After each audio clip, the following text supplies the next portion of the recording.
Trump's deranged followers call him smart, yet he will ramble like this for hours. So we have a country that's in trouble. We're going to end the mandate on electric one day. They want to make all boats, too. I went to a boat company in South Carolina. So I said, let me ask you a question. And he said, nobody ever asked this question.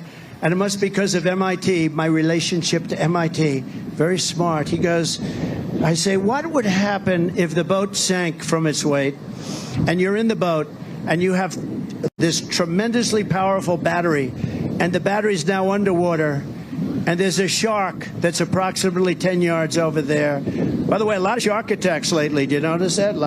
Or here, do I get electrocuted if the boat is sinking, water goes over the battery, the boat is sinking? Do I stay on top of the boat and get electrocuted, or do I jump over by the shark and not get electrocuted? Because I will tell you, he didn't know the answer. He said, you know, nobody's ever asked me that question. Finally, a politician who isn't afraid to ask the tough questions about sharks and boats. I'm tired of hearing like that, followed by people on Fox News saying stuff like this. How involved was Donald Trump in his own defense? I mean, very involved. And he's a smart guy. Yeah. That's what smart is. That's smart. That all sounded super smart, especially this part. By the way, a lot of shark attacks lately. Do you notice that? A lot of shark.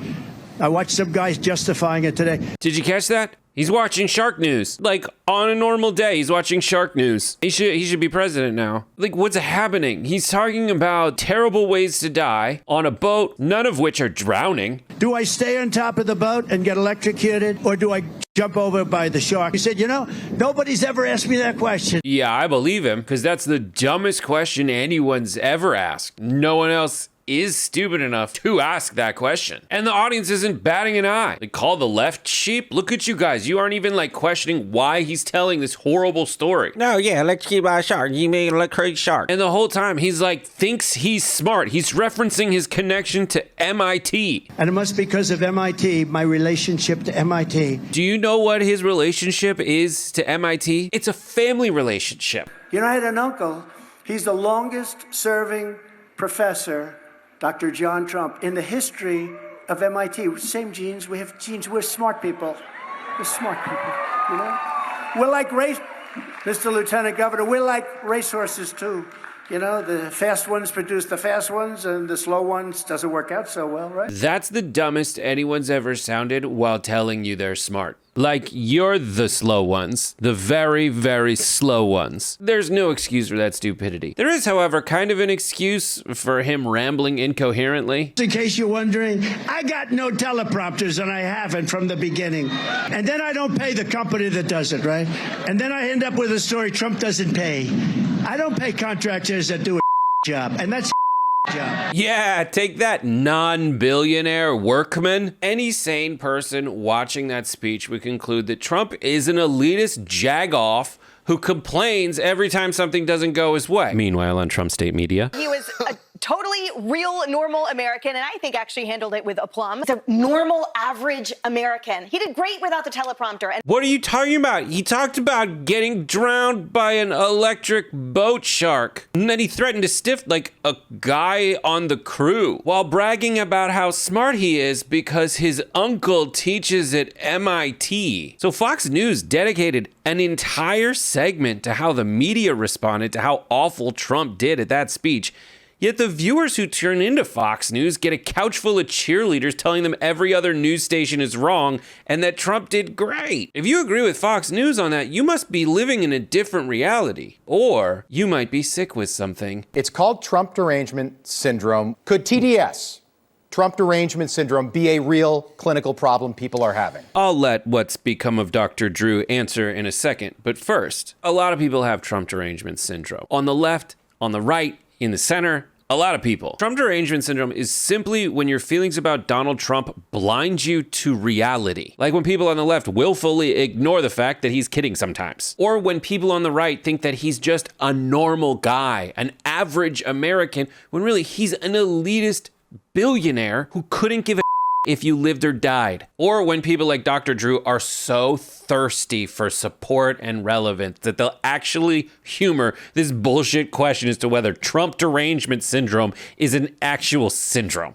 And I recently interviewed on that Rumble show two psychologists, very highly trained psychometric psychologists. And what they showed was that it's the same people that get tied up in the hysterias, that 20% of people that are suggestible, hypnotizable, the ones that feel out of control. And the way they frame this is that they have an external locus of control. Some of them detached them from their internal feelings and locus of control and placed everything out here. God, I love that answer because it summarizes so many people in America, including and especially Trump fans. Because, like, who are people on the left putting their faith in? There really isn't anybody. No one's really that jazzed about Joe Biden, and, like, there aren't any huge leaders out there on the left right now. You know who has huge leaders? The right. They have coalesced around Donald Trump, who has just bitch smacked them all into oblivion. And to add to that, they've got millions of talking heads who just spew nonsense at people, hoping they're dumb enough to believe it. I give you Seb Gorka, trying to convince you that there are normal people who think that Trump is just like them because this billionaire is a felon. To me, as somebody said to me just last night,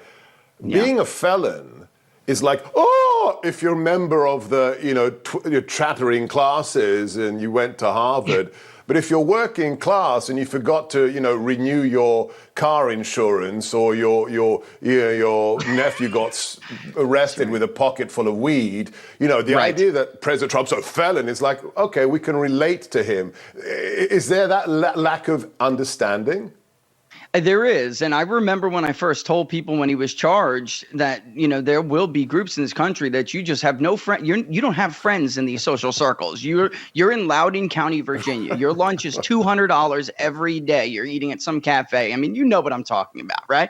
And they laughed at me because they don't live in this world. Meanwhile, it's like President Trump's a felon and they're like, welcome to the club, fam. Do these think that not being able to pay your car insurance makes you a felon? Does Seb Gorka, a cravat with a British accent, think that he comes off as a man of the people? He couldn't even come up with examples of challenges real people face. Real people don't get convicted of covering up hush money payments while running for president. Like, didn't Donald Trump defraud children's charities? Didn't he inherit like $400 million from his dad? Didn't he go to an Ivy League school? It's Penn, but technically it's Ivy League. And he also went to Fordham, which literally has a joke that normal people can't afford them. And this isn't just me talking. Don't forget what Donald Trump said about his huge intellect. I had an uncle. He's the longest serving professor, Dr. John Trump, in the history of MIT. Same genes, we have genes, we're smart people. So if you think that Trump is a man of the people, you might have Trump derangement syndrome. Anyways, that's my time. Thanks for sticking with me. And you know what? You're pretty and you look really good today. I'm not just saying that, you do look really good.